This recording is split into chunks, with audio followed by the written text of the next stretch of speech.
This week on a podcast from Beneath, we're going to talk about 2016's Don't Kill It. They're coming to get you, Barbara.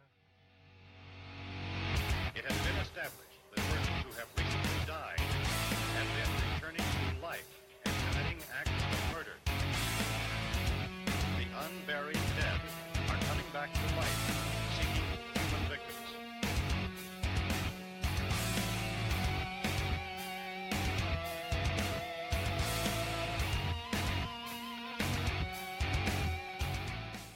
As always, I'm here with Billy.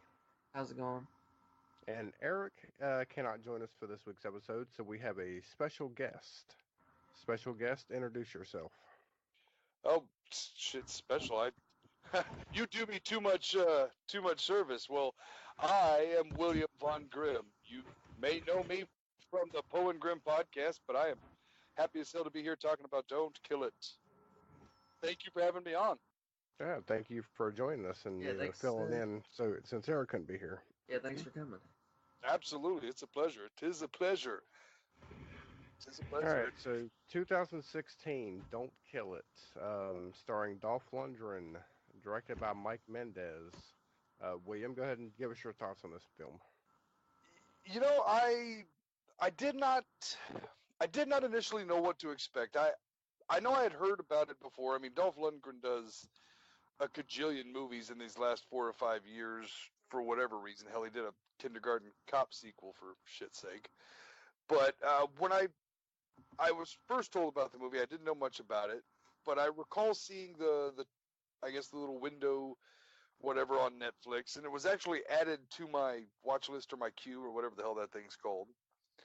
But in watching it, you know, I was pleasantly surprised. All in all, I was pleasantly surprised. It had pretty good special effects. There were definitely some times that you could tell it was it was some CGI bits, yes. And some of the actual practical effects were a bit iffy at times. Some heads and stuff like that looked certainly like fucking deranged Muppets or something like that. But on the whole, it was a very enjoyable watch. I had a good time watching it and was surprised by a couple of things throughout. Definitely threw me for a loop in the opening intro of the movie. That's just shit. Huh. Oh yeah. Billy, what did you think about it? This is probably my first Dolph Lundgren film besides like the Rocky movies. And yeah, I want to say yeah. You're missing out. I'm pretty sure. I want to think. Yeah, I think this is the only Dolph Lundgren besides, you know, the Rocky movie. But I've been a fan of Mike Mendez since Tales of Halloween because his skit was probably one of the best. And so I say I'll check it out because I heard some pretty decent things about it. And it was just one of those. It's bad sometimes, but it's so good type of movies. Yeah. And I love those. I love those so good they're so bad they're good movies that you just are laughing because of the absurdity of most of it. I love those movies. That's where a lot of my rib tickle comes from in horror movies. Just nothing really scary nowadays. So it's just a matter of how hard am I going to laugh, or how enthralled in the story or unique element will I be. Yeah. Right. Well, to give some, there's not a lot of story to the movie. It's basically about a demon that if it gets in you and someone kills you, the demon goes to the person that killed you. See, so that's a pretty. Don't kill it. That is that to me. That was. I thought that was. Maybe someone else has done it before, and I've never seen. The only thing I could think of was maybe it was original. It was an original idea for like a demon movie. Right. You kill it and you become it. Yeah. Go ahead. The only other thing I could think of was there was the Denzel Washington movie with him and John Goodman where the serial killer could jump bodies. They kind of remind me of that, but with this Fallen. The Fallen. That movie that's a movie we'll have to get together and talk about at some other point in time. Or Shocker. Oh man, Wes Craven, you did us a good bit there. But you know, I could understand the parallels with Fallen, especially because, you know, it was the angelic element in that one, a dark angel that didn't want to go, so now it could move in between people. And I think in that one it was, that's actually a shade more terrifying. I think in Fall, I just got to touch them, by contact, just bump into someone and then time is on my side. But this premise puts a lot more of a spin on it because, well, fuck, you kill it, you become it. So don't kill it. Like the title says, I agree with both of you that I enjoyed that premise. I enjoyed that. It was unique. Like Billy said, it was unique. It's not something I've seen all that often. And that's refreshing in a horror movie of any type nowadays, honestly. Yeah, and we have really Dolph Lundgren, who is the demon hunter. I guess him and his father kind of, when he was younger, ran into the demon and were able to get rid of it. Yeah. So now he's been like a protector of, because they captured the demon. He's been kind of a watcher over it and ends up losing it somewhere in Mississippi, and now he's hunting it down again. This movie, what I thought about, or what I kind of felt while I was watching this movie, was if this were to take place in the 80s, it would be directed by Cannon, and this would basically be the Cannon 80s guy movie equivalent to Supernatural. Right, yeah. Just with a lot shittier vehicle, because his Woody was real shit in this movie. It didn't do nothing. But I enjoyed. One other thing I guess I enjoyed about the plot, or I guess the story thread of this demon, is how fucking chaotic and violent it was. I mean, this is a very violent movie. It is not fucking shy away from killing anything. Yeah. Fucking the only thing it doesn't show killed on screen is probably animals, but everything else is fair fucking game. Men, women, children, who gives a shit? You're dead. You might even become it. That child. Oh. Yeah, see, I'd seen it advertised on Netflix, it pops up as a, recommended or whatever. But what got me to watch the movie was someone had posted that opening scene on Facebook. And I was looking at this going, what is this movie? I have to watch it right now. This dude's running around in his fucking bathroom.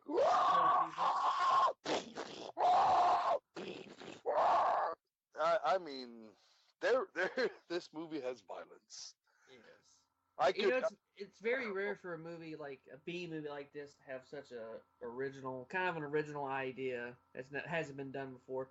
Most B movies, you've seen 1,000 times. It's just like a shittier version of like a big Hollywood movie.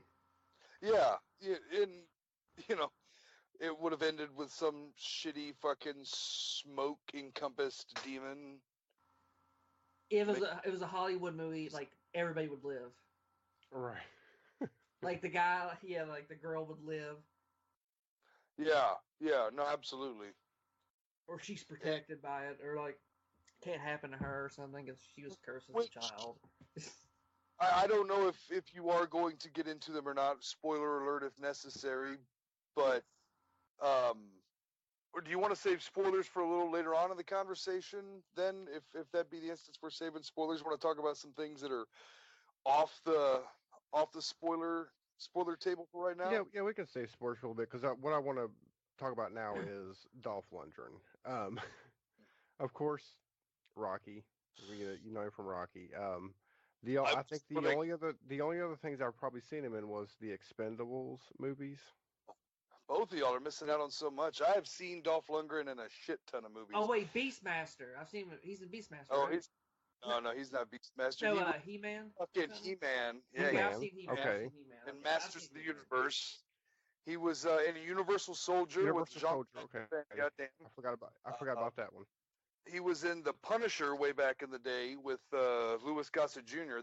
One of the first Marvel movies, like big blockbuster, semi-decent budget Marvel movie, was The Punisher way back in the day, and it's a pretty good watch. If you guys haven't seen the Punisher, you might want to check it out. Definitely very brooding, dark Dolph Lundgren, lots of gunfighting and killing and Yakuza stabbing, and it's a good one. It's a good watch. See, But I have seen a lot of these movies. I guess I just forgot that he was in I all haven't of seen these movies. Punisher. I think the only kind of Punisher one of movie I saw was the John Travolta one. Yeah, he was in the original, and a lot of people say he set that bar because he did. He handled the Punisher element really, really well, and I think Ray Winstone had the best one in Punisher Warzone, but that's just my personal opinion. But yeah, Dolph Lundgren's been all over the place. He did a lot of after I'm gonna say after Rocky IV, he just really kind of exploded across the action genre market. He was in he was in movies with Chuck Norris and all those fucking big action stars of the yesteryear heyday. He was in all of them. He's really smart too, and he's like a chemist or something. Yeah, he's got a genius level intellect, and he I want to say he's a biologist of some sort, but he's a very, very, very, very smart dude. Very smart. Very smart, and I loved him in this film. I would love to see a sequel or just hell, give him a TV series. Netflix should do a TV series of this guy's adventures. That's how good he was in this. You know what? I'm almost scared to put it on Netflix. Put this on like Chiller or Shudder or something like that. That'd be a good place. Yeah. I think his character was and he played the character so well.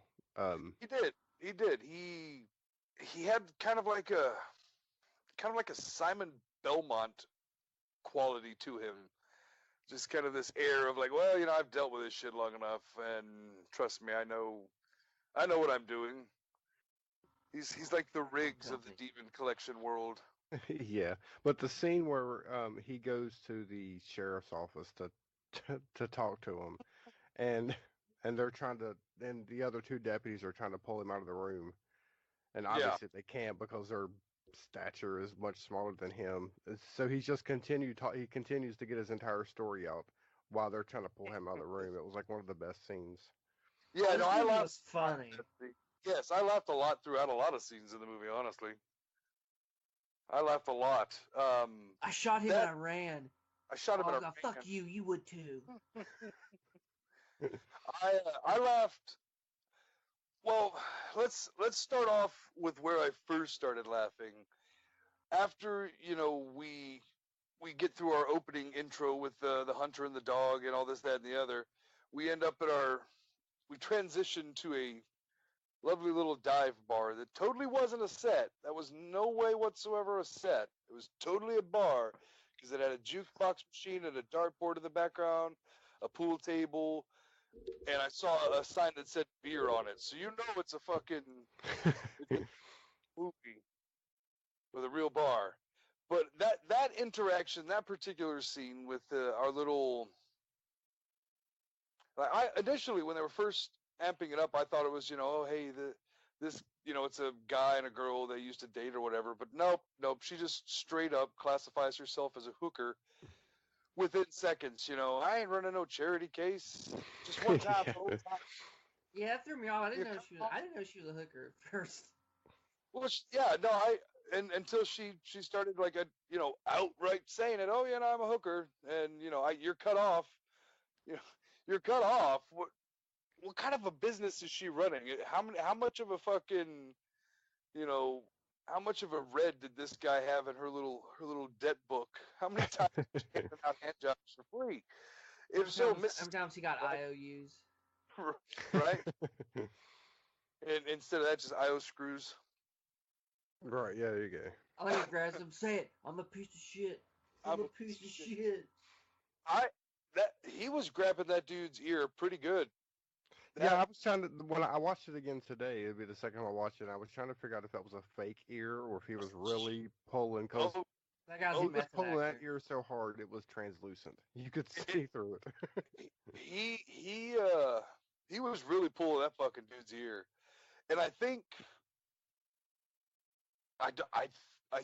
just watching the guy who I don't remember the piece of shit, we'll call him, because I don't remember his character name if he had one. I think she called him something at some point in time, Richie or some shit like that. But I felt like during that scene, his face expressed that I am not enjoying this, and I'm not being paid scale fucking Dolph Lundgren to rip my fucking ear off. Yeah. Because Dolph Lundgren will do it. Like there is a widely reported story from Rocky 4 where Dolph Lundgren hit fucking Sylvester Stallone so hard that like he broke fucking ribs and stopped his heart. Stopped his heart. Yeah, I remember hearing about that. He fucking killed him momentarily. So I don't want to get fucking anything punched, pulled, stretched, whatever by Dolph Lundgren because that just doesn't, no. Doesn't seem nice. So that dude looked like he did not enjoy it. But he was like, no, I'm a method actor. Right? This is how I get noticed. Right. I want the real thing to happen. I'm aiming for my Oscar. Just rip that fucker. I'm going to be Van Gogh in my next movie. I don't care if you kill me. Do it. It's for Right? art. Do it. I'll get a posthumous fucking Razzie. Yeah, so this was the introduction of the Dolph Lundgren character. What was his name? Ezekiel? Jebediah. Jebediah. Springfield. Yeah. Oh man, you can't marry sisters. Yeah, he's at the bar. He's obviously looking at the headline or the newspaper, trying to figure out if there's been any killings. Keeps ordering shots of tequila, and then of course that's when the girl comes up, and then she's obviously hitting on him, and then my daddy had a hat like that. Yeah. We can have some fun with this hat. What the fuck is she talking?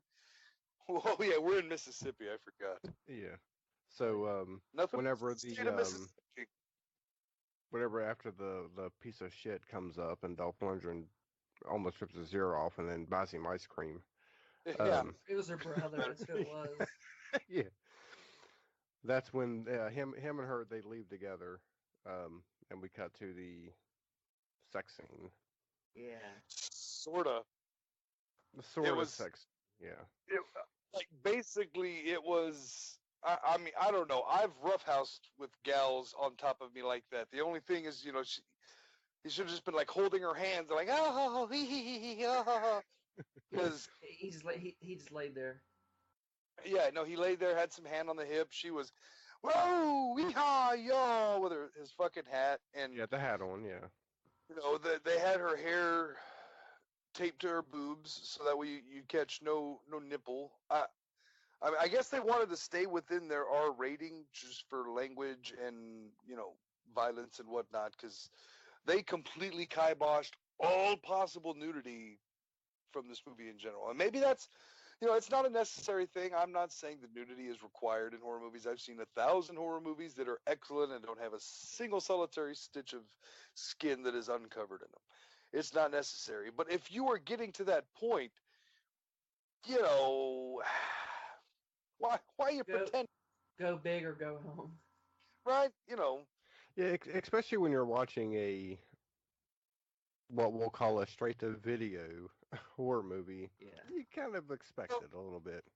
Though, in fairness, this movie did get some theatrical release and run. It had some Fantastic Fest screenage at the South by Southwest Film Festival. It had a limited theatrical run, and by limited, that probably means, like 20 theaters for 2 weeks, which is not a lot, but it's something to get back something to recover some sort of budget.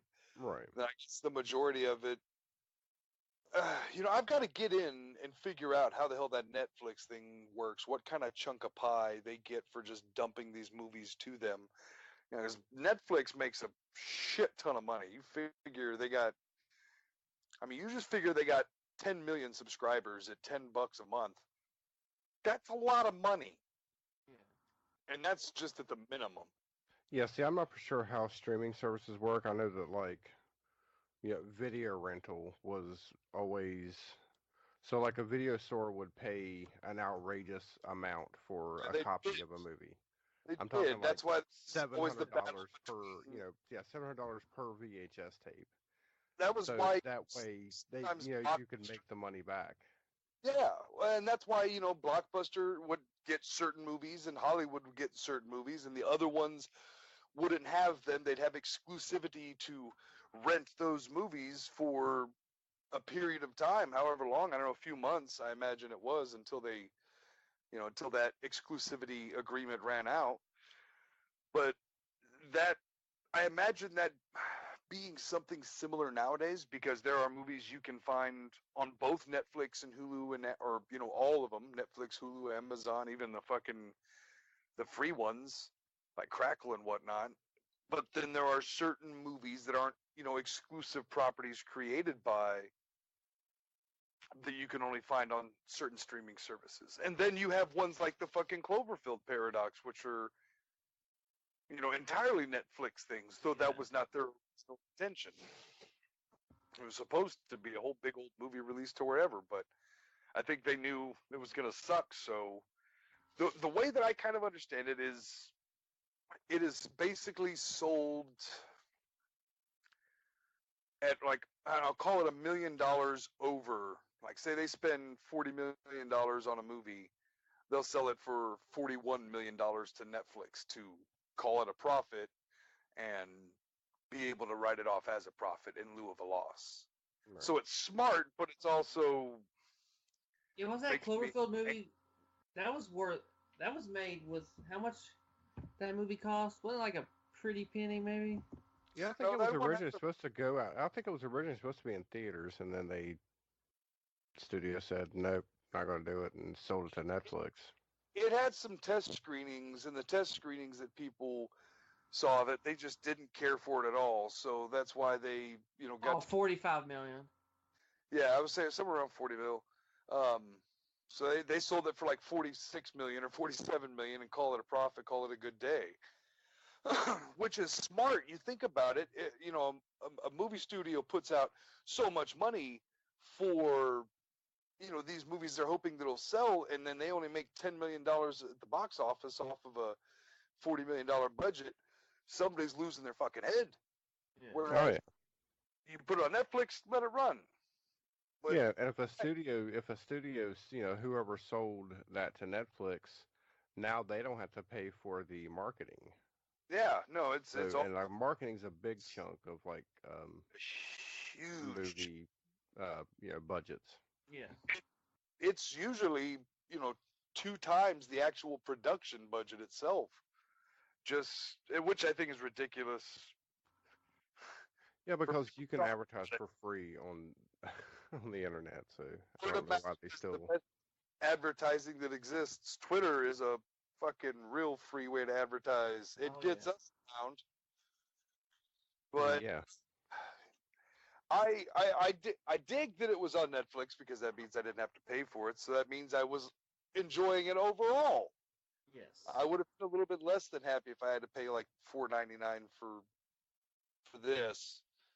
Something that probably would have fucking premiered on Cinemax. They wouldn't even have sent it to HBO. It just straight to Cinemax. Right. Yeah, I'm glad it's on Netflix. It was it was good that it was cheap. Yeah. But 7 years ago, we were talking about characters in the movie, and I want to shout out real quick, if given opportunity, and I'd like to get you guys' thoughts on her. But I definitely want to give a shout out to our heroine of the film, Miss Christina Klebe. She's been in a lot of stuff, horror movies especially. I guess maybe that's why I was just sad that. Familiar. I didn't. When I seen her, I was like, she looks familiar, and then I realized I had to look her up. But when I saw that she was in Rob Zombie's Halloween, yeah, I think that's where I recognize her from. Yeah, she's in Rob Zombie's Halloween. She's also going to be in the upcoming Hellboy. She's got a little bit part in there. But she is also, I don't know if you guys have opportunity or have played the Friday the 13th, the game, but she is the voice actor and motion capture actor for Jenny Myers in that game. I have not played that one yet. Yeah, and you know what's crazy is Gun Media is located not all that far away from you guys. You can go tour the studio and all that. Right. Yeah, they're based out of Kentucky. But yeah, she's been in a number of movies. A lot of them straight to DVD bits, but she's keeping herself busy. I can't fault anybody for being. No, you can make a living doing B movies. Yeah, Oh, yeah. shit, she is. She's got. Well, just in Yeah, 2000. Mike Mendez is rich, or not rich, but he's like doing really good. I see him on Instagram. He's got a bunch of crazy horror collections. She has an average of 3 movies come out every year, and has been that way since 2009. Yeah, she done a fine job in this movie. Yeah, no, she was up there. She was up there with Dolph Lundgren as one of the 2 better characters in the entire. Yeah, that sheriff was awful. That sheriff and the fucking deputy who, Otis. That was Otis. You didn't like Otis?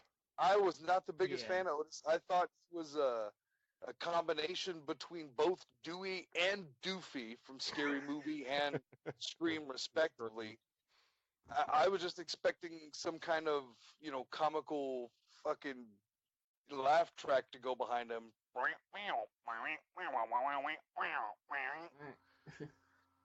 Yeah, so But- like after during the sex scene, I guess it's actually a nightmare because he imagines that this woman is a demon. He's She fucking a slashes his demon. chest.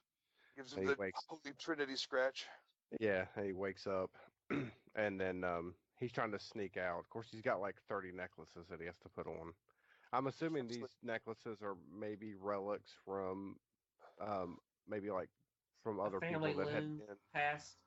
Yeah, or hunters. just other, like the people that he had to kill, or the people that were killed during, that were possessed by the demon. that maybe sacrificed Like himself. something. Yeah. And, it's anybody's guess because that's the only time that they fucking make mention of him in this entire movie is when he's putting him on. His fucking fever from more cowbell wakes this chick up, apparently. But That's when we find out for sure she's a prostitute because she's asking for the money. probably $100 for last night. Did he I like don't- give her 40?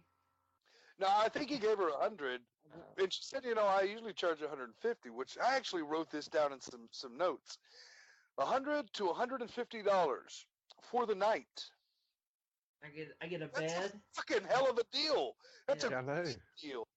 I paid for hotels that are more than that, but also I'm having sex with a pretty good-looking lady. Sure, that's not a bad deal at all. No condom. Excellent. I'm in. Yeah.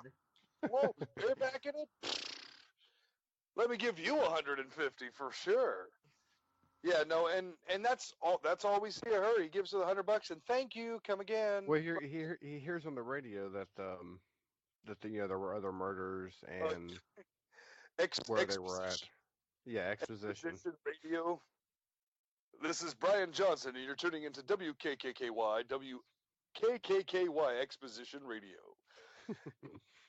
There have been 6 reported murders and bodies in the last 7 hours, and the police are mystified. Do they even do that shit on the radio nowadays? Like, I mean, how come in the world we live in? Twitter. Yeah, I can't remember the last time I've heard an actual news report on the radio. Not that I listen to the radio a lot anymore, but I look like a fucking deer in the headlights the last time I was actually listening to the radio and they came across one of those tests of the emergency broadcasting system. And fucking, what the fuck is this? I haven't. This is only a test. What are you talking about? I'm unprepared. Where's my number? I didn't study. Yeah, no. I've woken up with that sound. And I'm like, what is going on? It was a nightmare. Yeah. And it used to be just like a part of our daily lives. That thing would happen daily back in the day. I remember on the TV. It'd be 8 o'clock in the evening. All right, we'll be right back. Family Matters will be right back. Boop, boop, boop. Wait. This is the test of the emergency broadcasting Okay, system. We are watching you. Oh. Didn't they say in this movie, so we just last week got a stoplight? I just remembered that. Yeah, I think so. Chimkey. A stoplight. Chimkey. I don't remember the name of this particular China. Yeah, Kipchinia Creek, Chocolate Chip Creek, something. Creek. The CCPD, as he referred to them, though I'm pretty sure it was Chicory Creek. Chicory. There we go, because everybody loves chicory in their coffee. Fucking Martha Stewart's up in there. That's where she goes to get her chicory. She goes to Chicory Creek, Mississippi. But I don't know how they actually were a police department. And from the description, of their, one stoplight, first fucking stoplight forever, they'd probably just be like a village, right? Wouldn't they be, a village? They probably They probably wouldn't have their own police department. Like, they'd have a constable or some shit like that. They didn't even have cell phones, did they? Only the cops did, or not the cops, the FBI agent. She's the only one that had a cell phone. Yeah, what's that? What's that over there? Nobody had. Oh, God, there were probably not many cell towers down there, but fuck them if they don't have 4G. It's the village. Like they're just so further off away from every real civilization. Yeah, absolutely. But I did like that idea of it in some small element, that it was a smaller community and very, I guess, low key. Maybe the demon, although I was wondering for a while, why is the demon going to be in a small community like this? Why is he going to be such a small town? Although maybe not, because with the amount of people this fucking demon kills throughout this movie, it's probably a bit more than a village. It appears as though they have a shit ton of people living here. They're all driving and fucking going to the bar and whatever. I don't know how they existed without a stoplight. Right. And then 3 police officers. But the amazing thing that I found in this movie is how lackadaisical the police force was. Like, they just really didn't do much of anything. They obviously know that chick's just, prostituting up and down their town, and they don't care. I bet the sheriff, Otis has a fucking bit of a bill racked up with her. Yeah, he probably does. Willing to wager. But they're not very good in the response time, and the only time they came to action, when they had like 15 or 16 other police officers, was at that part towards the end of the movie where there's a fucking shooting gallery. Yeah, so at this point, this is where we meet Otis and our I guess we'll call her the leading actress, Christina Klebe, Special Agent Evelyn Pierce. There you go, Pierce. I was going to call it Evil Endeavor. Yeah. Otis keeps referring to her as Evelyn. Evelyn. Evelyn? She was the villain the whole time. Yeah. Which maybe that's a plot thread that they, I guess kind of teased us with in the movie that never really fucking went anywhere. Well, isn't that the same complaint that you and Eric had about Incredibles 2? Yes. Was the villain was named. Anytime there is a character named Evelyn and they have at least a brief spotlight on some sort of strange backstory, whatever, I knew as soon as they showed, those burns or scars or whatever on her fucking back that something was going on. I guess she fucking used to be an angel or something like that. Who fucking knows? But yeah, anyone with the name Evelyn is just a secret supervillain in some sort of disguise. It's just exactly, yes. Yeah, so this, and then of course, they have a little conversation outside, which is just giving a little bit of her backstory. You find out that she's originally from here. And then we cut into the chief, and he's there with the pastor. And I'm going to say that the guy playing the pastor was probably the worst actor in this film. Get it away from me, devil! Yeah, no, this dude was, like, the most impressive part about him was his costume. Wardrobe did right. Even Yeah, no, I'll save that for the spoiler talk. Yeah, no, he was pretty terrible. He was really terrible. Even the fucking extras that played the cops in some of the scenes that he was. Yeah. And this dude had a speaking role. Multiple. Yeah, a lot of speaking role. Somebody owed him a favor. He's like, all right, man, goddamn, you'll be in this movie. I bet you 10 to 9. He was probably a financier. He's one of the executive producers and put like $100,000 into the movie, so they had to give him something, even though he just sucked major ass. It's his high school buddy. He's like, yeah, he tutored me one time, and I promised him if I ever made movies.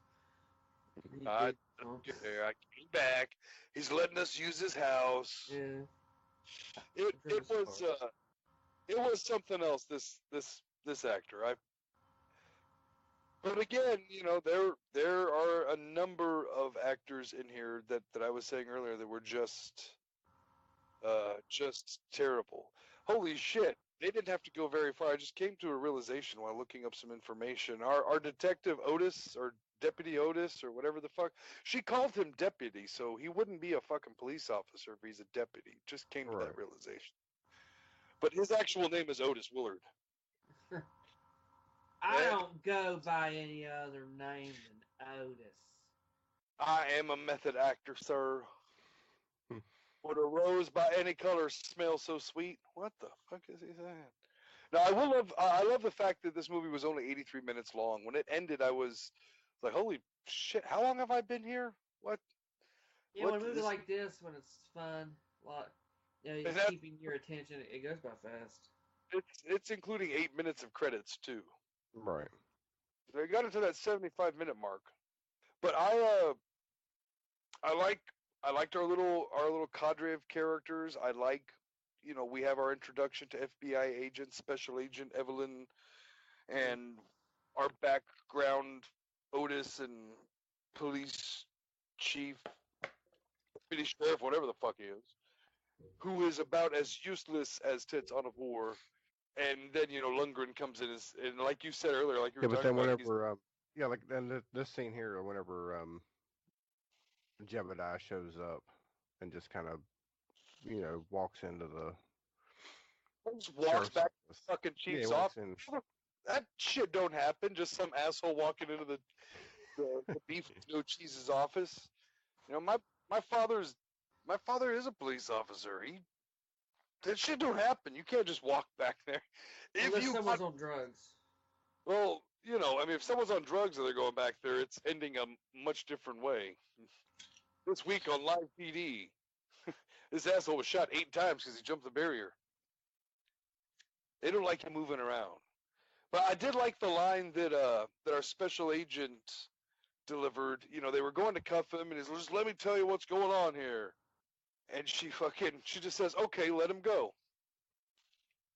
Yeah, they're weak. They couldn't even hold him back. Yeah, that was like one of my favorite scenes. Whenever they're trying to pull him out of the room, and he continues. He does his entire exposition. You're right. I thought, Rocky, you think you two old bitches gonna hold me back?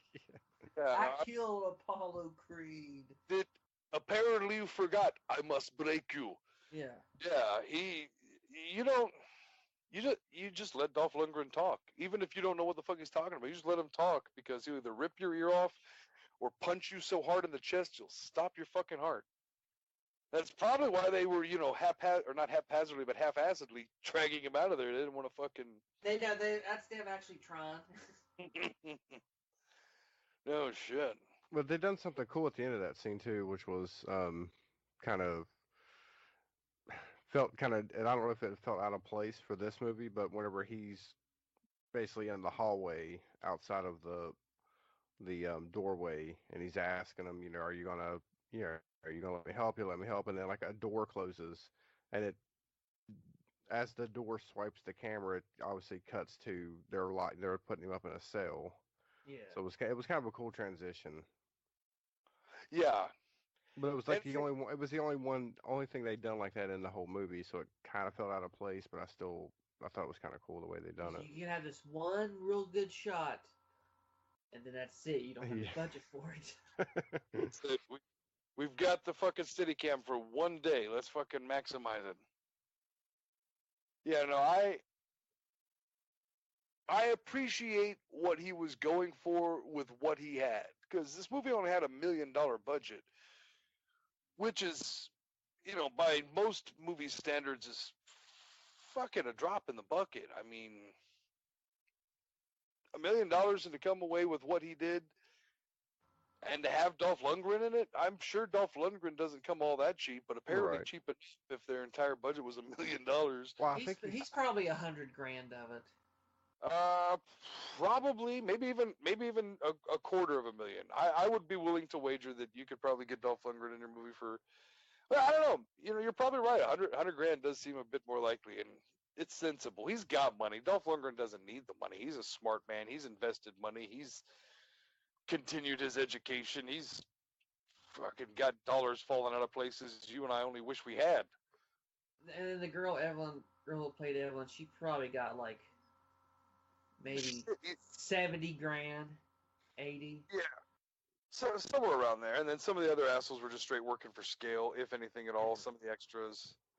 I would say they saved a lot of money on special effects because they didn't actually need a demon, right? It was just black eyes. And like special effects or like practicals.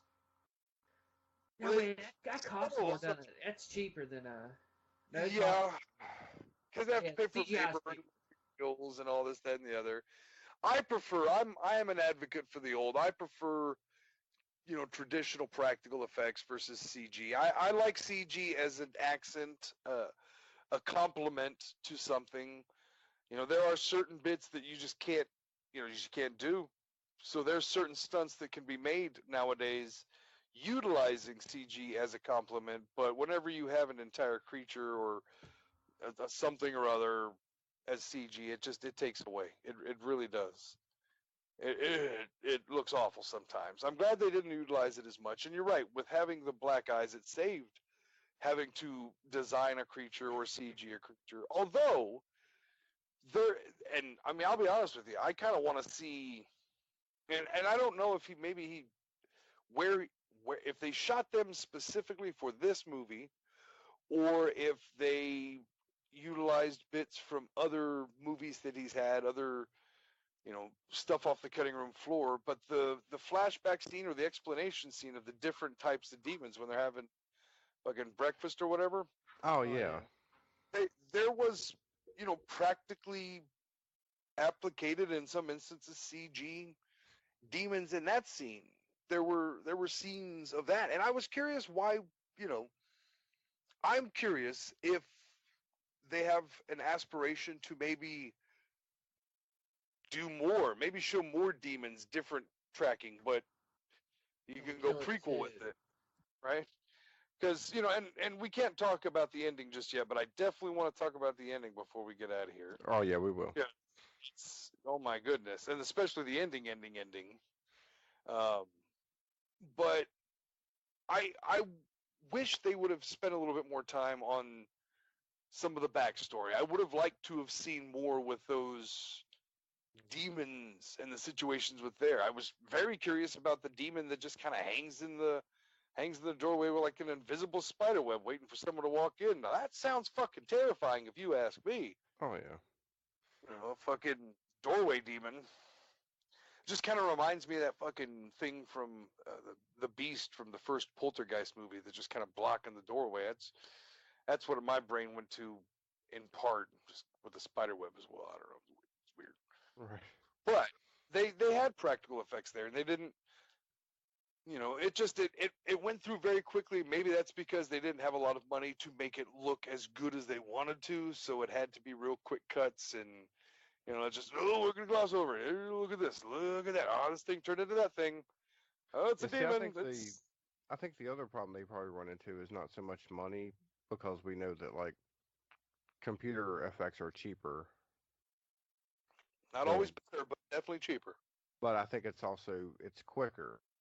So they probably have a time restraint of, we can only get this actor for so long, and we're, these locations for so long, because we're not a big Hollywood blockbuster. So it's probably quicker for them just to do a majority of their effects CGI. Yeah. Like towards the ending, that CGI scene. You guys know what I'm talking about? Which specifically? When she puts the vest on and comes and look like. Oh yeah, yeah. That I was like, what? I was like, they had to use CGI for that. Definitely. Well, and in part because it's. I mean, there's a couple of things. Some of the left during that, and like we had this one scene that he left. We didn't get to film. No, there was definitely some times that you can tell the CG was considerably noticeable, and some of the headshots were definitely noticeable. There you go. Them exploding head scenes, it didn't look all that right. But it didn't look as bad as some other ones. I'll give that. It didn't look like that kind of Power Rangers Turbo fake plastic CG looking crap. It looked bloody and it looked good. But I've got to give props to the fact that there was a lot more practical effects used on this movie than CG. And I mean, this demon creature, which has no name, they didn't spend time on that backstory of, well, in the 7th century, the demon kills a lot. Came to fucking be, and they didn't do any of that. It's a demon. It's one of a bunch of demons. I've killed other demons. You can't kill all demons. This demon, it turns into a fucking glowing butterscotch disc, and you yeah. toss it in your flask, and you're good to go. That's how you catch this fucker.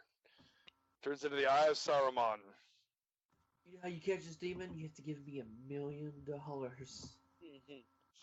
Yeah, so whenever he tells that story of, I guess we should tell that because the way that his father was able to defeat this demon was they had captured one of the, a person that had been possessed by that demon. Possessed by the demon. They had him in a net. So what his dad done was to drink poison, and then he would shoot that person, which means that the demon has nowhere to go. Which is it can't go into the.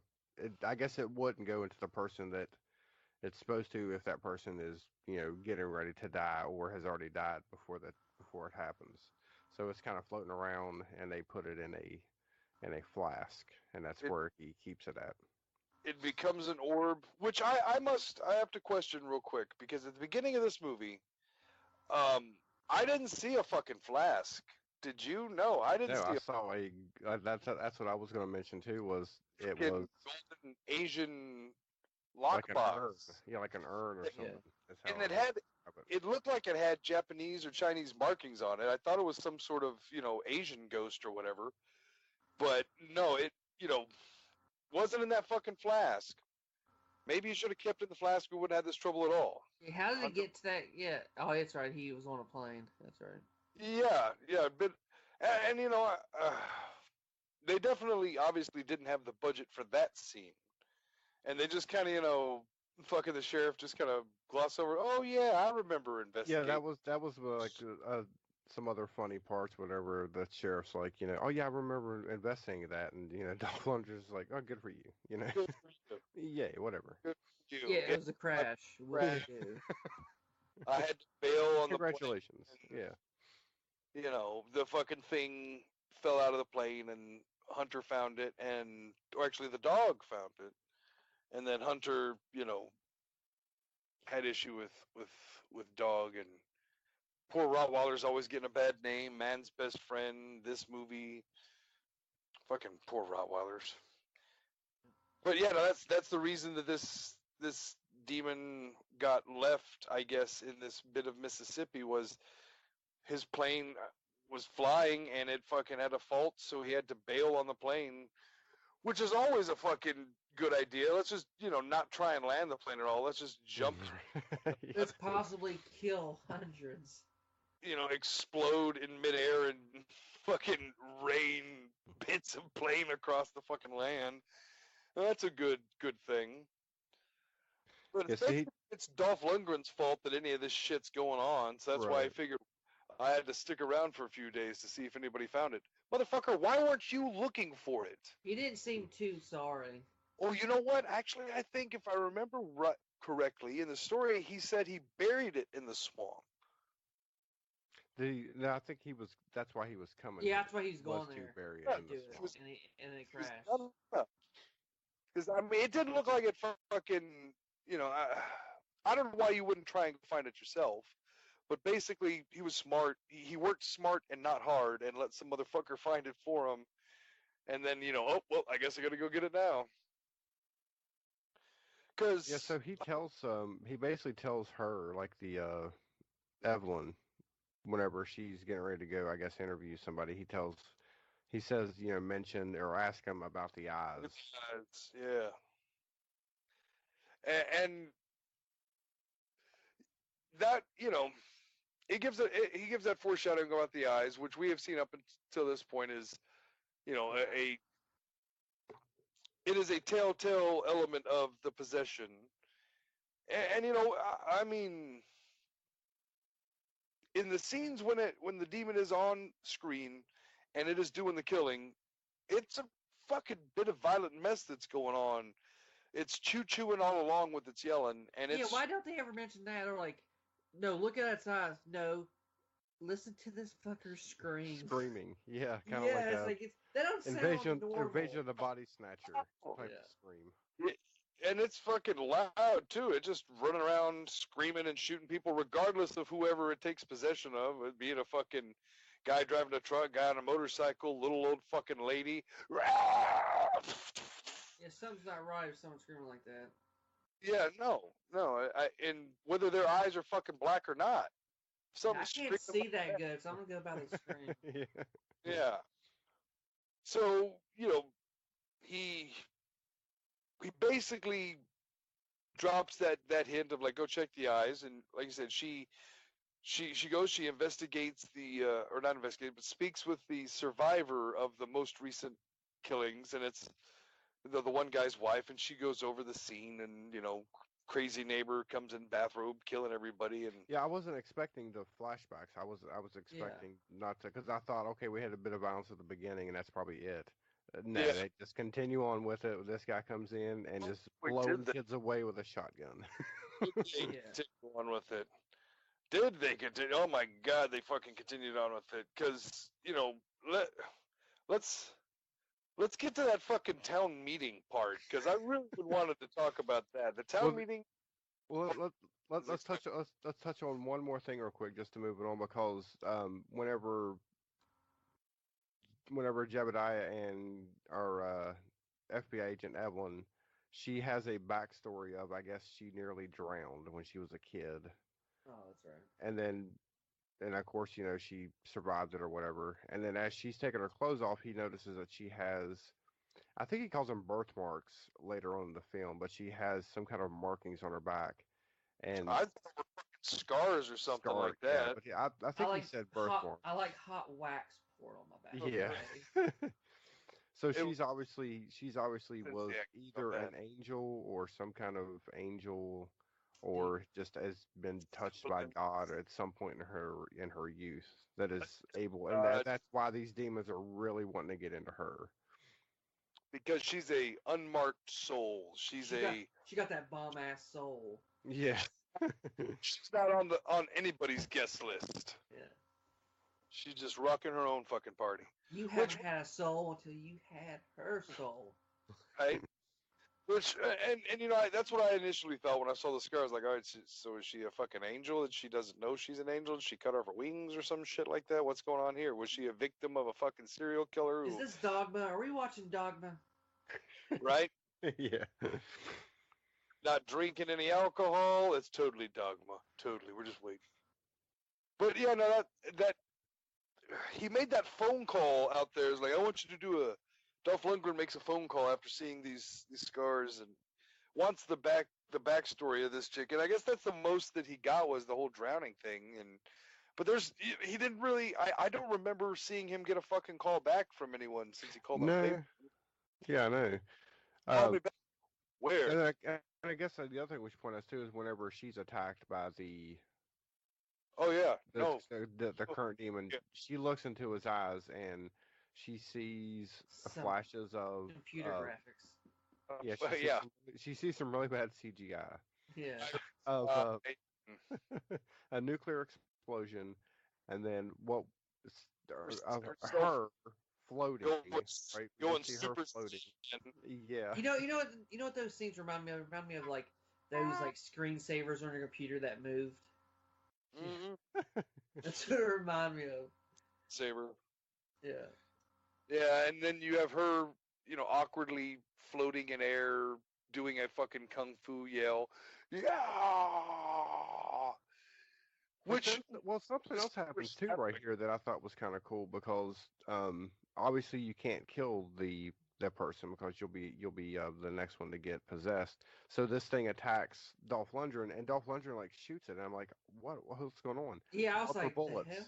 I forgot that he mentioned he uses rubber bullets. I was like, oh, that's like a cool little thing. Not to gonna do kill there. you, but it's gonna hurt so much. they Right. shot that asshole in the eye, required him to wear sunglasses at night. Yeah. But I'll tell you something I didn't like all that much, and we talked about some of the actors in this movie. The guy who was playing, iteration of Demon number 17, the guy whose eyes she looked into, boy, this dude must have been a fucking mime or something in his practical bit, because he was very mime or a clown, because he had that whole body language. Oh, don't shoot yourself. Don't shoot. No, shoot me! Shoot me! He was a bit hammy. I couldn't help but laugh at his ass the whole fucking time he was doing anything. And then, he gets a good shot off and fucking wings Dolph Lundgren. And, Didn't phase him. didn't know this motherfucker's pulling a bullet out with a pair of fucking needle-nose pliers. Not making a noise at all.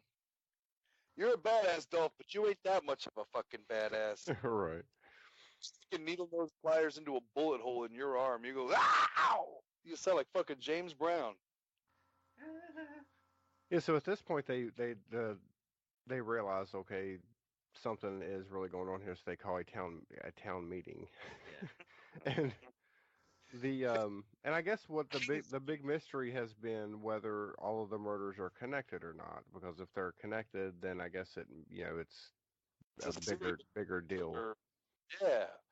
So whenever the sheriff is up there and he says he makes the announcement that their murders are connected, this old lady in the audience gives like the best response. If you guys remember, like she was just like, "What the fuck?" What the fuck? And that became my favorite old lady too. Whenever Yeah. she eventually gets possessed, and her little fucking handgun thing was just great. But I like her little fucking yell, barely mouth open. She didn't want to open her mouth too much, that way her dentures didn't come tumbling out. That would have been more terrifying. Ah! And then her fucking dentures come falling out. I love how Dolph Lundgren was like, some of y'all won't survive. I'm like, what? Yeah. Good percentage of die. Which, As he's telling this, like I guess that other demon comes in and like locks the door, puts a shovel through the handles or whatever. our desperado demon, we'll call him. With his Yeah. suit. He has a bunch of weapons. Like, and he shoots. Like, This dude looked like that. Newt from the ECW days, showing up with all his weapons. Yeah. He kind of reminded me of the dude on The Guest, the brother. He was like all black, had his hair slicked back, had those sunglasses. Oh shit! I don't even. It's been a while since I've seen that movie, but I know who he did look like that. He looked a lot like that actually, with the fucking little curlies back there. Yeah. That dude was in so many movies back in the day. But this guy came to kick a lot more ass than that dude ever kicked in any of his movies. He brought Yeah. it fucking all. Yeah, I think the first. and axes and. Yeah, I was gonna say I think the first kill that he does is an axe to the back. Yeah, to some woman. Yeah. And I mean, he just starts going to town. And then I don't remember which of the characters, because, the first one of the dumb cops gets a shot, and then he fucking transfers to someone else, and one of the dumb redneck gets a shot, then it transfers to him, and the demon moves on between like 13 or 14 people in the course of this, this scene. Yeah. Very quick scene, lots of dead bodies. And one of them gets a fucking chainsaw and just starts going to town on all these people stuck. Yeah, apparently those people forgot how to get out of the building. Right. Well, he had, Oh my he God, had the where's shovel. the door? It He had the shovel. disappeared. He had the shovel blocking the door. Well, fuck, you go jumping out of windows, what you gonna do? But couldn't they have grabbed the shovel? Because, like, he came in, like, unless somebody was outside the I barricade. don't It's know. like, I've oh never my God, been. I've never been in that shovel's really situation. I don't know heavy. what kind of mind state you're What- in what when my people are being reaction- chopped up. Yeah.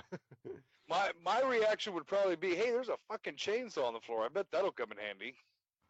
But also, like the entire time, Dolph Lundgren he has this net gun that he catches, He and could he's like, he's trying to. Like, he aims at the demon, and then someone shoots. So it's like constantly changing, people. Which there was one where he had like 5 seconds. He had like the right amount of time to shoot him, and he's like, he doesn't even do nothing. He misses it. Yeah, no, I like that net gun.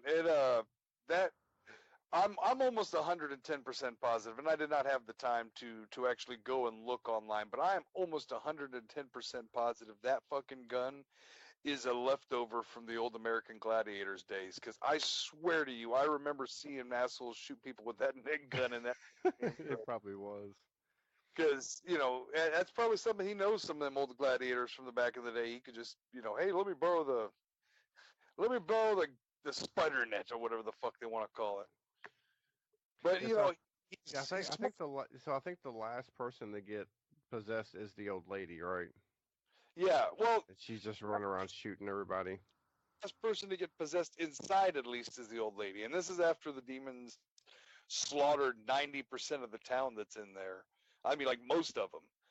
The rest of the people that have kind of made it outside to run away, however the fuck they got it, I don't know. They use the back door. Well, the little lady does jump out, and she ends up killing. She shoots a couple of people, yeah.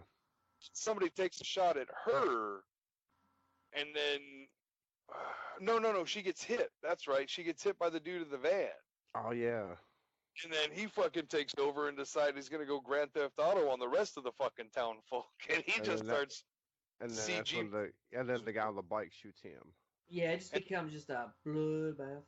It literally was a bloodbath. And I mean, there was some shitty CGI in that instance, Reminded me of the good old GTA before it was on the consoles, back on the old PC days, just a red flat on the ground. Yeah, like I said, a lot of the headshots were pretty rough looking, but that whole, running people over with a fucking truck was, it was all right, I guess, because it was far away, but it was definitely a CG element for sure. or whenever the fucking old lady got hit and knocked like 35 feet away in an awkward angle, I fucking laughed for a solid 10 minutes on that one. Yeah, so he walks back in and the sheriff's just like, fuck. Like, what do I do now? And Dolph Lundgren's just like, you know what, you're an idiot. Your guys were told, it's your fault, basically, is what it tells him. If you hadn't fucked up on the press conference at the town meeting, this wouldn't have been such a thing. But, he, of course, Agent Evelyn stands up for the sheriff. It's not his fault. The fuck it isn't his fault. He was a real dumbass up there. And he didn't know where his fucking keys were afterwards. Yeah, for the car. This sheriff, however he won, whatever election, whoever's dick he was sucking, he is not a competent one. And I'm surprised that, spoiler alert, I'm surprised this motherfucker survived the entire... Yeah, I know. The entire movie. So, Dolph Lundgren knows what he must do. He's got to go find the demon still. And the demon, in this instance, has escaped and gone to...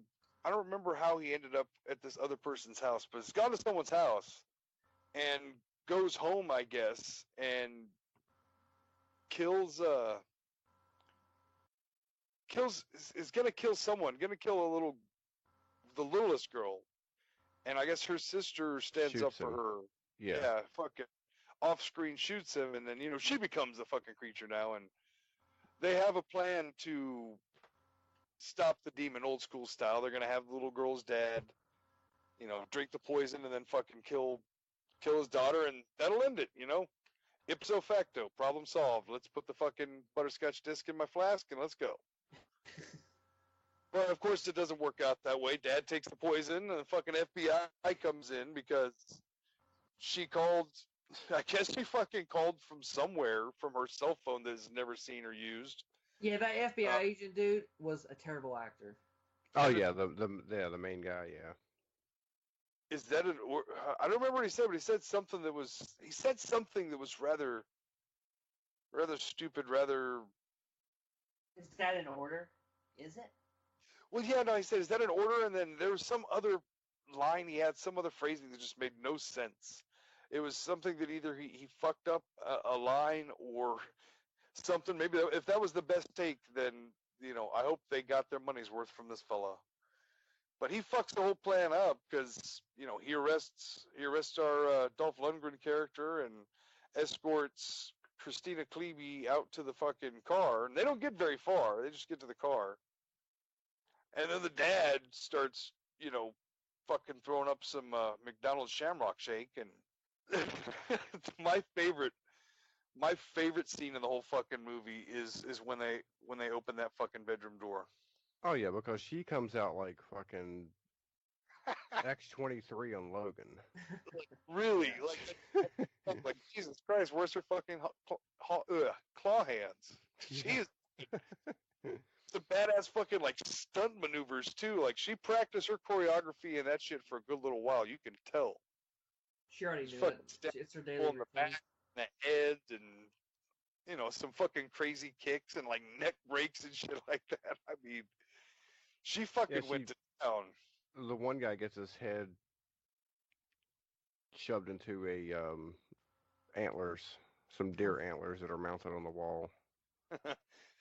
And that was a shitty CG moment. That whole fucking like his fake CG face moved across the screen. It shifted incorrectly for a second, and there was like his CG face was on the antlers, and like his regular head was still next to the antlers. Yeah. Well, to be fair, their practical axe to the head wasn't too good either, because that was like it immediately went to like the worst wig ever. It went it was like looked so much like rubber. Yeah. And I've never been whacked in the head with an axe. A hatchet, sure, but an axe, no. I don't think I would be making all the noises that guy was making after he got whacked in the head. Are you okay, sir? Do you need a Mentos, the fresh maker? Oh, but no, it. After that little fucking girl meets her end, which I'm surprised they killed as many children in this movie as they did. But I think did they really? I think the only one they showed was at the beginning. The guy shoots his son when he's sitting on the couch, and then the girl. The Winslow family. Dude came in. Well, actually, remember the dad in that bit killed the daughter. Well, they didn't show it. Because that's when it cut to black before the opening. But when they show him coming in and he kills, the Winslow daughter and fucking Reginald Vell Johnson, the Marine on leave from Iraq, who was, I'm not gonna say anything about anybody's shape because I am in piss poor terrible shape. There's no way this. Yeah. No fucking way. Army maybe, but in his shape, there's no way he's a Marine. He ain't fitting in nothing. Yeah. Yeah, but like when he shoots his son, it doesn't really show it either. I think it kind of cuts away first. Well, if you remember in the first bit it does, but whenever they're talking to the wife and talking, in the flashbacks it doesn't. He fucking unloads the clip into his son. Ah! Yeah. It's fucking. There's some insane child hate. Insane. All right, we'll save the rest of the child murdering. It's. Yeah. So whenever the other FBI agent comes out, and of course he's all stretched the fuck up. Yeah, he comes out first, and he's just like, trying to figure out what's going on now, and they're like, just get in. So another agent comes out and is shooting at him, Of course, they get in the FBI's vehicle and leave, and then we see that this guy is bleeding, so we know that he is about ready to die. Yeah. Tell me what was his name again? Mr. Can't Act. No. Talking about the FBI dude. Agent Mime. I'm gonna call him Agent Mime just because he did the same shit the other guy did whenever he goes Daemon. But you know, he gets a good gut shot, and you know he didn't die obviously, you know. But Lundgren knows what's gonna happen, so he's getting ready for it. He knows. Yeah, so they tie this guy up, waiting for the other person to die and the demon to take him over, which it does happen. Yeah. He knocks out. Is that when he knocks him out? Knocks him out, and then they. That's weird. It knocked him out and not killed him. Well, you know, I guess Lundgren can hit as hard as he needs to when he needs to, rubber bullets and all or something. I don't know. I thought the same thing. I thought, you know, listen, this fucking thing has been getting its ass kicked in one way or another. It's fairly unstoppable, yet it's going to get knocked unconscious. How are you going to knock a demon unconscious? Yeah. Like, isn't it possessing a human body beyond its natural, normal fucking function? How is it going to go to sleep? They don't eat. They don't shit. They don't fucking take a shower. They're not, you know, going to get knocked out. Maybe they'll get incapacitated by some sort of incantation or spell. Not going to get knocked out. But then again, maybe he stopped his fucking heart. Maybe he punched him in the ribs and fucking. Yeah, that's what it was. He's the Dolph Lundgren. He does whatever the fuck he wants. Yeah, so they have that. The latest possessed guy. They have him in the net, hanging from the tree, and they're about ready to do their thing. And that's when the priest shows up again with like half the town. Or I guess these were the people that were probably hiding out in the church. Yeah, the ones that were in the church that rejected Dolph Lundgren. We kind of skipped over that whenever Dolph Lundgren was going to get help from the church. The priest, who didn't fucking believe him, starts throwing his fucking holy water all in his face. Get out of here! You're tainted! Take her with you! I won't be touched by your damnedness! And then for whatever fucking reason, he like goes and seeks it out. You know, he didn't want to fuck with them earlier, but you know, now we're going to go to some crazy fucking luck, if you ask me, that the priest knew where to go anywhere. Yeah. To this secret FBI fucking location. Apparently everybody in that town had a CB radio. They were all online, all into it. It's a tight knit community. Everybody knows where everybody's at. This is the Cheers of fucking Mississippi communities. Everybody knows your name. I just wonder if this priest character didn't have a bigger backstory, like a bigger part of the story originally, like maybe because he seemed really involved in like the demon thing, like maybe he was part of it originally or something. Or maybe he's a different demon himself. That would have been an interesting, turn on it. He's a different demon and he doesn't want this demon around because this demon's gonna cramp on his fucking style. He's got all these people believing in God, whatever, but corrupting them slowly but surely. That's why they're allowed to let this fucking hooker work for such low prices. Yeah. Fucking dollar store prostitute. Yeah, so now we have another, basically because they kill somebody shoots the FBI agent before they're able to do their little thing, and he kills it. They let him loose first. And he starts going ape shit and starts killing some people, and again, rapid cut demon switching, demon bloody shot scene, bunch of people getting shot and cut up with machetes and pitchforks and what the fuck ever. That guy grabs a grenade and just hands it to that guy. Yeah. Now, that was funny. And then the CG overlay fire and blood splatter behind it. Yeah. That was a funny scene though. He's like, hearing his buddy took it. It's like, oh, this look is like, motherfuckers. Yeah, can you put that back in for me? Thanks. Someday to me, I was like, God, I can't believe I fell for the old. Here's a grenade. Yeah. So this priest, the priest ends up being possessed, and has Dolph Lundgren like by the neck, holding What up he against does up to his, what was it, finger? He bites the meat and skin off his finger just to leave the bone, and he's like, looks pretty cool. Yeah, it looked really good, and he's like jamming it into Dolph Lundgren's neck, like underneath his chin there. Trying to get his carotid artery or his jugular. Yeah. He's got to get that's whenever Evelyn. Yeah, the CGI scene I was telling you about. She puts on a vest that has a bunch of grenades on it. Which you know what's coming whenever you see. Yeah, you know that.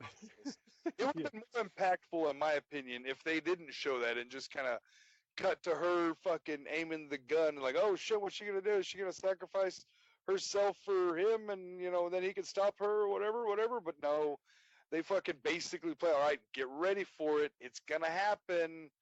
Yes, yeah. They probably shouldn't have shown that, or they probably should have.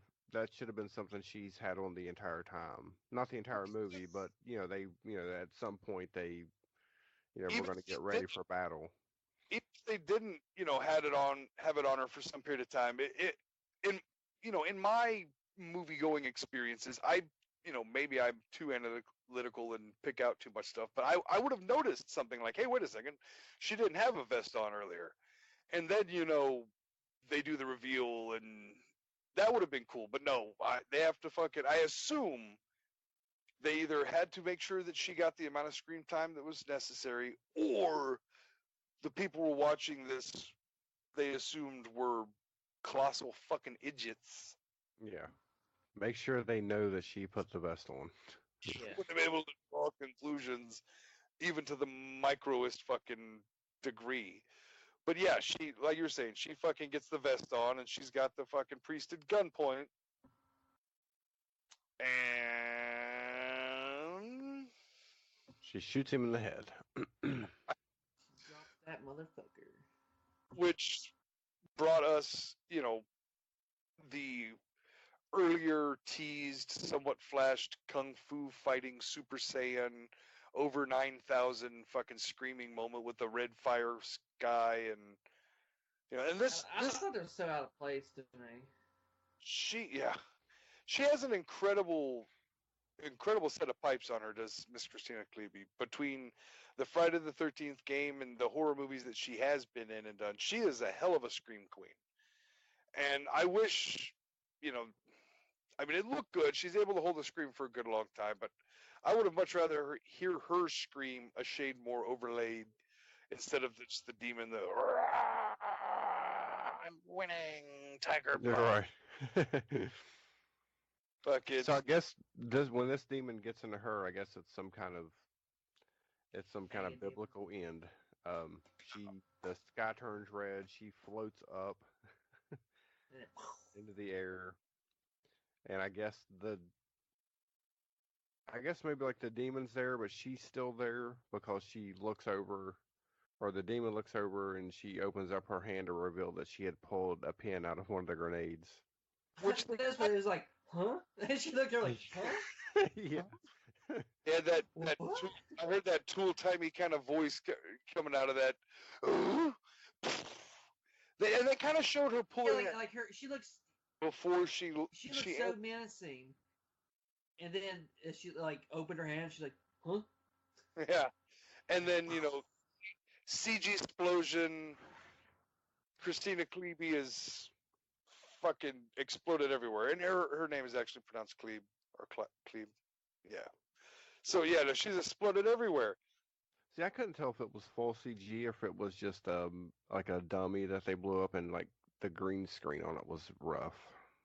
I was not sure either. The only reason I lean towards there being a possible dummy is because there were bits and pieces lying around Dolph Lundgren. Yeah. Like, I don't know if they would have, just judging this movie so far, I don't know that they would have gone through the extra effort to CG the body parts in there. I'm not sure if that continuity would have mattered fuck all to them that at that point. You're right. I believe it was a combination of things. I think it was a life cast, if you will. You know what? It might have been an excuse by the special effects crew to get Christina either naked or nearly naked in her her closest to, so they could get a life cast over just to blow up. It could have been. Yeah. But it was something. Whatever it was, it like you said, it was rough. And rough is probably being generous, in my opinion. Rough is like sandpaper. This was like wiping your ass with a fucking pumice rock. Yeah, because even the camera angle of it looked weird. It really did. It was like shot from, like, why did they shoot it from the side? Or, you know what I'm And saying? It wasn't centered. It just looked weird. I don't know. I couldn't tell, and I wasn't certain, but it looked like whenever the explosion occurred, parts of the body went off in all kinds of jangly, wangled, weird directions. Like the head kind of jangled back into the background of the fire. It looked out of place, is the best that I can describe it. And I'm pretty sure one of the arms or one of the legs, you could tell that they were attached. They were hanging there with a string. Yeah. So it may have been that combination. They may have tried to accent it, and it didn't. You know, it didn't look good. All right. So it's basically the end of the movie. Now, what happens next? He captures the demon again in his flask. He gets his butterscotch disc. And where does he go? Where does he take it to? I guess he's in Mexico. Was it I want to know how he got the fucking way to Mexico, because he's in a ship. It ends on him on a ship, and there's a Mexican flag on this fucking ship. Yet he was in Mississippi, right? So, Right. I mean, I'm no fucking, He's got his ways. He's Dolph. but I'm pretty sure the Gulf of Mexico, it touches Mississippi at some point. Maybe the entire fucking southern chunk of the state. So why didn't he just fucking get in a boat in Mississippi and sail out into the middle of the fucking, Gulf of Mexico or international waters or whatever the fuck, and do what he was gonna do? Well, what's his plan? Mississippi? What's his plan here to get rid of this thing here? Other than renting an He's unnecessary like, you really totally can't. Yeah. boat, You really can't get rid of it. you can't, like I said, you can't kill it. So his thought was to put it in a place where no man would be able to come across it again. He goes to the front of the boat here in the Or middle. for a very long time. Slow Hopefully, it down. he goes to the front of the boat and he throws. It was a very uninspired throw, if I must say so myself. I was expecting him to fucking chunk that shit, but At that point. he just flips the fucking flask into the water and lets it go to sink, and it's like, all right, it's time to take off. But you get your first ending of him throwing the thing away, and then you get your false ending because something's gonna happen. The flask is sinking down into the deep dark abyss, but not for long. It's gonna be fucking snack for something. Fucking Jaws. Yeah, a shark eats Don't the kill it too. Jaws. I think that I wonder. And the whole movie's underwater. I wonder because The whole movie turns into like a Finding Nemo. right, different fucking fish versus different fish and mammals. Yeah, it's like animated. Let's Pixar does it. I wanted to talk about the what they were at least implying in that ending. Was the implication that Dolph Lundgren will come back and have to fucking fight a demon-possessed shark that already has black eyes, so good luck picking out which one's the demon amongst all the fucking great white sharks? Right. It'll be the one Yeah, screaming. what's gonna happen is like the demon shark is gonna eat a fish, and then the fish is gonna be like goo, and then that's gonna be the demon. Well, the weird thing that I thought about it is great white sharks are kind of near the top of the fucking food chain when it comes to the ocean life. There's not a lot of things that take them out other than killer whales. So, Or a dolphin. this, right, or a dolphin. Oh, dude, could you imagine if that's how they went with it? This great white shark's tearing some ass, then all of a sudden a fucking dolphin gets it, and it's a demon-possessed dolphin? Because, I mean, what is this shark going to do? There's nothing that's going to kill this shark, not in the ocetion. There's very few fucking people that are hunting. Some Or guy a squid, like a giant octopus. So, they kind of put a handcuff on themselves a little bit by giving it to a big-ass motherfucking shark. Yeah. Well, I hope they don't make a sequel. What I would like to see would be a prequel, or, like you said, these other demons that they referenced. I would like to see... Dolph Lundgren, hunting down these other demons. Yeah, I think that could give... I would like to see sequels with the same character, just not the same fucking demon. Like you said, hunt down other demons, and that. Because there was like 6 demons that they mentioned in that that backstory. And I'd like to see how he deals with and/or kills. There are some that can be killed. There are some that can't be. Let's see a movie where he can kill this fucking demon instead of having to, fucking throw it in a wishing well. Yeah. But we'll see. I know it took a while for Mike Mendez to get this one off the air, so we'll see if another sequel. Dolph Lundgren said he'd be open to doing a sequel, but it's got to be the right story. I don't think he wants to fight a fucking shark. Right? Yeah, I think that was just a cheap ending, but I really enjoyed this movie. I thought, I did too. I give it a 7 pretty goods. Yeah. Not all of the acting was good. No. Not all the special effects were good, but it had a really good story. Dolph Lundgren was just awesome. I like Christina Krief.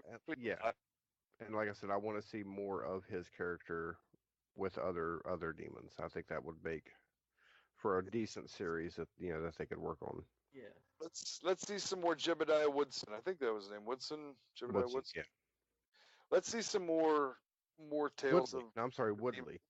Woodley. Jebediah Woodley Springfield. Let's see another tale of Jebediah Woodley. Jebediah Woodley, Demon Hunter. There you go. I've already fucking got your sequel. There you go. Yeah. So the agent, her name was, she was referred to as Evil Lynn. Evil Lynn was a character in the Masters of the Universe movie. I guess that's what that was referenced to. Yes, played by the wonderful and incredible, beautiful-eyed Meg Foster. Yes. I love her eyes. She has incredible eyes. Actually, gonna have an opportunity to meet Miss Meg Foster at the, possibly meet her at the Texas Frightmare Weekend coming up in April. They are not a sponsor of mine or anyone else's. I'm just excited to go. Lucky you. Yeah, no, it's gonna be a lot of fun. A lot of fun. We live in West Virginia. There's stuff that goes around. I know there's there's a big one that hits Richmond every year. I mean, it's not in West Virginia, obviously, but Richmond is probably like 3 hours away from you guys, 4? Yeah, something like that, yeah. Me and Carrie talking about going to one, wasn't we? Like a while back. Well, I'm hoping to go to Scarefest in Lexington, Kentucky. Yes. Oh, I've been to Scarefest, I think. Yeah. Is that like that? Is that like the haunted trail and stuff, or is that no, not Scareview? Yeah. Scarefest is just it's a big one. A horror convention. Yeah, it's gotten pretty big. But this year they're going to have Bruce Campbell. So. Oh, that's right. Yeah, that was. When was it? September. Okay, plenty of time. Hell yeah. Yeah, if ever I were out that way, that is the one that I would definitely attend. I know a lot of famous folk from all around the area. Hell, I know even Jim Cornette himself was at the damn Scarefest a couple of years ago. I heard on one. Yeah, I was there that year. So I know he gets around. But yeah, no, I'd hope to.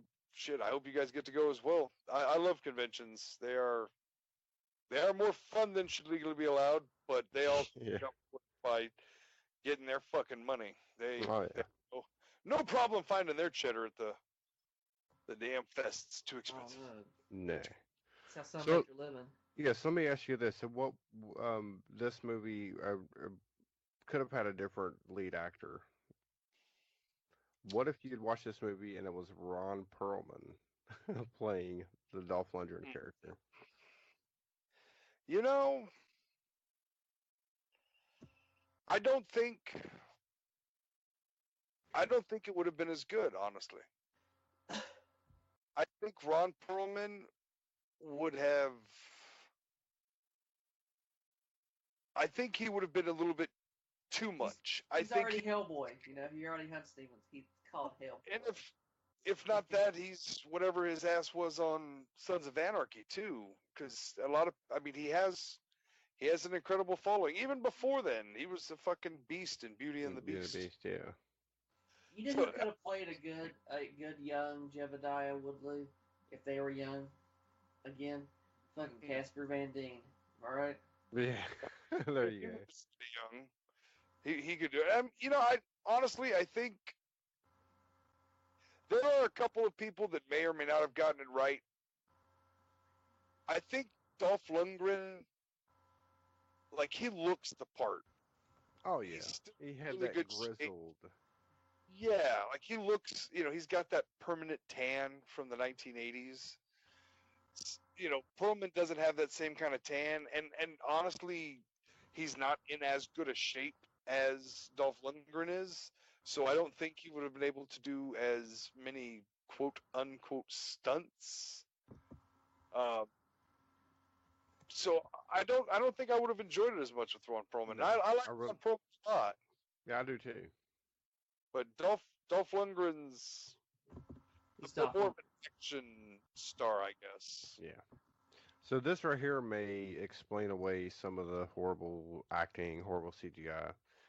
Once the production got the final green light, there were 12 days left to prep before they had to start rolling the cameras. So 12 days of prep. Not a lot of time to get ready there. No, not a lot at all. I know. I saw something online that the director handed Christina Klebe the script like a fucking couple of weeks before they were supposed to start shooting, and she had to crash course all her character and lines, and some of they're having to go at with script in hand on day. Right. There's some, there are some editing errors with things that you can tell. I guess maybe that was just the best take they got was not the closest match to the other best take they got, so they had to stitch it together the best way they could. Yeah. But with that being said, for the rushed production or the rushed pre-production, the probably entire rushed production process, and a fairly small budget considering some of the actors involved and practical special effects, all that stuff, I think they turned out a pretty damn good product. Yeah, I enjoyed it. Like I said, I watched it today. Would have been the second time I watched it as like a refresher, and I would definitely watch it again. I am going to watch it again, and I'm gonna make a suggestion for Poe to watch it because I think he'll dig it too. But it's definitely one I will watch again. I don't want to say I don't think I missed anything in the first go around, but it's definitely something that it maybe. Apparently, it's a fucking Christmas movie, so I'll watch it around Christmas time because there you go. We skipped over the entirety of the bit, and I fucking mad at myself for skipping over it when the old lady takes a jump out of the window. Her first fucking victim that she shoots is fucking Santa Claus. Oh well, when they're in the restaurant. And then that guy, when they thought that guy was possessed. Yeah, when they're in the restaurant, and he's trying to get out of paying the check, he turns around and comments on the Christmas tree. God, I thought that was so funny. Yeah, he just looks at the tree. Yeah, and the sheriff's like, "Well, I forgot my wallet." So yeah, no. Apparently, this is a Christmas movie, and we never knew it. Never we did. We didn't really register until now. Right. Or we didn't want to acknowledge it until we want to accept it. Santa Claus getting gunned down by the fucking abuelita Nestle Coco lady.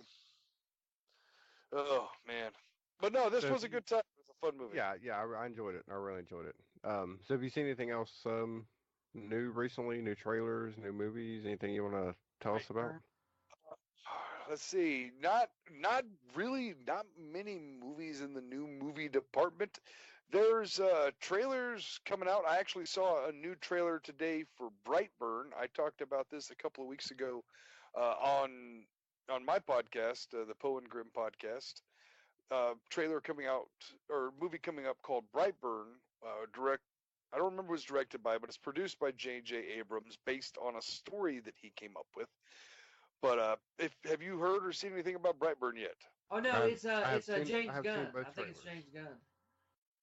It might be James Gunn. Yeah, I think his brothers wrote it. I think they got the same last name, so I'm assuming they're related. It is one of them. There's too many damn bits. But this movie is kind of taking a spin on the super. Yeah, you're right. It is James Gunn. The Superman, the Superman angle in alien lands on Earth is adopted by, a family, but doesn't handle the fact that it's a fucking super powered creature as well as Clark Kent handled it. And needless to say, it's brutal. Yeah, no. If Superman had realized at an early age that he could basically fuck all of us up in a real quick minute, that's what this movie is. It's a little kid with Superman style powers who just starts being bad. Superman killed from an early age. Mm-hmm. Yeah, I think I've seen both trailers. They released another one like today or yesterday, and I'm pretty excited for it. It looks really good. It looks really creepy. Like when he breaks that girl's hand, you get to. Oh yeah. And that woman, like her mother, getting that piece of glass out of her eye. Oh man, that's cringy. I was like, God damn. Oh damn. The other one that I have seen there is I just saw a trailer for it. I haven't seen much otherwise, but it is a movie called Ma. Don't really know a whole hell of a lot what's going on with it, but it is there's this lady who befriends a bunch of high schoolers. They ask her to buy some alcohol. She's the real cool, grown up that they get to hang out with and party with, and it's a safe place for them to come and get drunk and fucked up. And I will not spoil anything if you have not seen the trailer for Ma yet. You owe it to yourself to watch this trailer because it has some glimpses of things in there that had me going, what the fuck? Some serious WTF moments in this trailer. It looks like it might be pretty good. I hope they don't screw it up. But yeah, Ma, M-A, Ma. Yeah, I saw the trailer for it at in the theater this past weekend. I don't think I've seen that, Ma. Oh, you need to check it out. I won't spoil it. Let's just say she goes for a Sunday drive and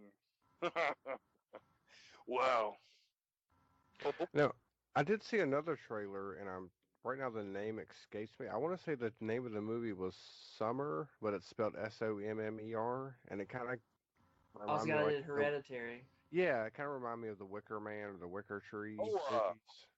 Yeah, Midsummer. Yeah, Midsummer. That's it. That one looks like it might be pretty good. Well, and it's. I mean, it would have that good eye because it's directed by the guy who directed Hereditary. So it looks like it might be that same style, And it comes out on my birthday, which is cool. So I got another cool birthday movie. There you go. 2 horror movies coming out on my birthday: Midsummer. What is it? Midsummer and Scary Stories to Tell in the Dark. I can't wait for that one. Yeah, that's gonna be good. And I wonder, there was another movie way back in the day, spelled slightly different, and I wonder if this is a reimagining of the same movie. Because I don't know. Like I said, this reminded me of The Wicker Tree. If you've never seen that one. The Wicker Man. No, the Wicker Man. There was actually you had the original Wicker Man, then you had the Nicolas Cage Wicker Man. But there was another one called Wicker Tree. The bees. Yeah. I don't think I've seen that. I didn't really like Wicker Man, the original. I like the original one. The original is good, but Nicolas Cage doing things for money. It was not. I mean, come on, he punched a woman while wearing a bear suit. That's so ridiculous. Nicolas Cage. He's a hell of a guy. All right. No, I am looking forward to Midsummer. It looks good. It's another one put out by A24, which I'm going to toot another work horn. A24 is part of the Alamo Drafthouse Network. I that's where I want to go. That's what I want to do. I want to get in with the other families, Mondo, A24, fucking AFGA, the American Film Genre Association. There's a whole bunch of cool stuff there. But yeah, no, Midsummer looks good. It does. I think that's all I've seen. I don't think I've really seen too many more trailers. Other than the ones that are starting to pop up everywhere. A couple of them I won't talk about yet, just because they're pissing me off, like the Pet Sematary trailer and some other stuff like that. I won't talk about that one because it has a big spoiler in the fucking trailer, and yeah, I know. Makes me mad they did it. Poe hasn't even seen the trailer yet, just because I told him, don't save it. Go watch the movie and enjoy the fucking thing as it should have been. But trailers definitely show too much right now. Mm-hmm. Oh yeah, definitely. Too damn much.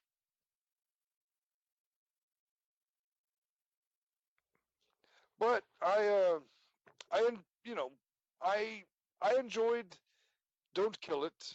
I had not seen a trailer for it. I had not seen anything. I just started and pressed play, and overall, I was left laughing and scratching my head, and overall enjoyed the whole thing. It was a fun ride, a fun experience, and I thank you both for suggesting the movie or letting me come on and talk about it and putting it in my lexicon of seen movies, because it was definitely a fun one. Yeah, no problem. Yeah, definitely enjoyed it. Definitely enjoyed having you on here. Can't wait to get I can't wait to get everybody on one show. That's going to be exciting. Yes. But before we go ahead and if you want to plug away, give us all your information where they can find your podcast at. I would be glad to. If you did not know, and if you have not heard from me saying earlier on in the episode, I am William Von Grimm, and I am one half of the Poe and Grimm podcast, and you can find us across multiple podcasting outlets: Google Podcasts, Apple Podcasts, Spotify. Our super home is Podbean. We love Podbean. Thank you, Podbean. But you can listen to myself and Mr. Poe talk about horror and more in small slices and deep cuts on a pretty much weekly basis. You can find us on Twitter at Grimm Poe, or at you can shoot us an email at pogrimpodcast@gmail.com or pogrimtwitter@gmail.com. We've got a Facebook group that we've got a whole bunch of stuff going on with the Facebook group here recently. Poe's always on top of that one. But that's the Poe and Grimm podcast there, and same thing with Instagram. A lot of it is the Poe and Grimm podcast. But we also have a Patreon. Come be part of our family. And we've got a spot on TeePublic, Grimm's Garbs. If you want to get a piece of the Poe and Grimm swag, well, that's where it's at. That's where you can find it, Grimm's Garbs on teepublic.com. All right, thank you. And Billy, where can they find you at if somebody wants to get a hold of you? You can find me at BassotWizard@twitter.com. That's right. And you can find me at 1313 Inc. on Twitter. You can find us also on Podbean. We love Podbean. We're on Twitter. We're on Facebook, Instagram. We're on Snapchat. I haven't figured out how to use that yet, but we are on there. We Same also with have yeah, we also have a TeePublic store, and just today I put up 2 new designs. So right now you can get, and there's also a sale going on where all T-shirts are $14 for probably the next couple of hours. I bought a Uh, shirt, or no, Carrie bought us a shirt, and you guys should buy one too. yes, and the 2 new designs I put up today, one of them, they're just a podcast from beneath, but one of them is in the style of Friday 13th. The other one is in the style of A Nightmare on Elm Street, and I'll be working on some more and hopefully get those put up sometime next week. And then also you can find us and the Poe and Grimm podcast because we're all part of the 1313 Inc. Podcast Network. Yes, we are a network of podcasters where we all like to get together and talk about horror. Well, we don't always get together at the same time, but like this episode is plainly here to show we have a collaborative, collective mind, and we are hopeful to get the whole group together to do one of those movie watching things. I think it would be really fun and really cool if we could all get our times together and set up right to do a watch party of that new Critters movie when it comes out. That would be spectacular. And also before I forget, our other co-host Eric, who is not with us this week, and Sadly, won't be he with has us next passed week. away. He'll be back next week. He No, went he went to just went Canada. to Canada. Yeah. He went to Canada to investigate the origin of bear rapery.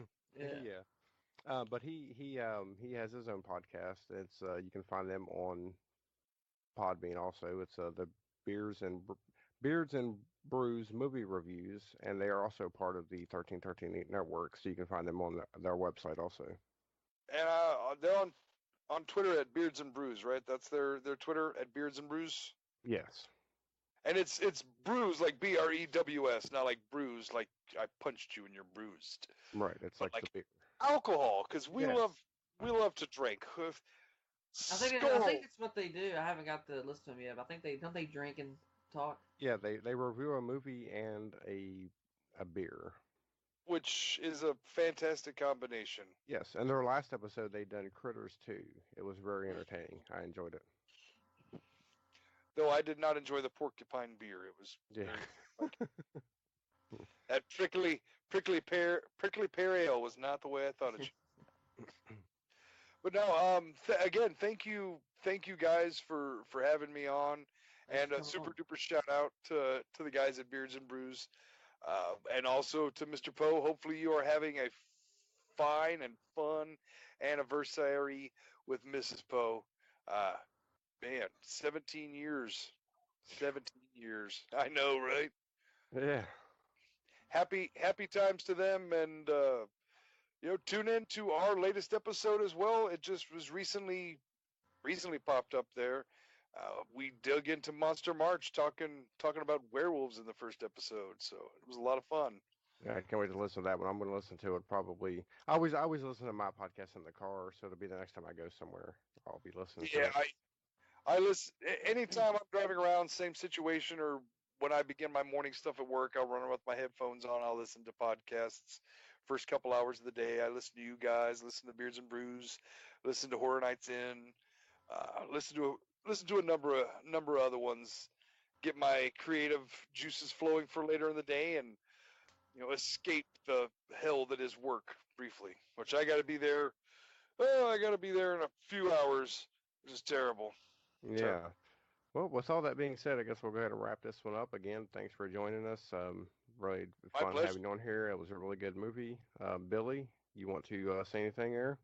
Thanks for coming, Mr. Grimm. Can't wait to have you again, my friend. Absolutely, it was my pleasure. I enjoyed it. I'm glad we were able to get on and have a good chat. And like I said earlier, I can't wait till we all get in and yak at each other. It'll be a lot of fun. Yep, and now we'll all get off. Ooh. So until next week, we'll talk to you later.